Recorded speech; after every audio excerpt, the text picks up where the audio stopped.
Salam, efirdə xəbərlərdir. 2021-2024-cü illərdə Azərbaycanın işğaldan azad olmuş ərazilərin yenidən qurulması və bərpası üçün dövlət büdcəsindən 17,6 milyard manat, o cümlədən 2024-cü ildə 5,135 milyard manat vəsait ayrılıb.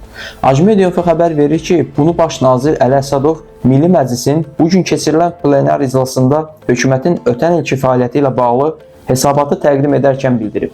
2025-ci ildə bu istiqamətdə 4 milyard manat vəsait ayrılması nəzərdə tutulub deyə o qeyd edib. Sizinlə mən Şahin Seyidov, Azərbaycan Yəhudi Mediası. Unutmayın ki, xəbərdar olmaq sizin hüququnuzdur.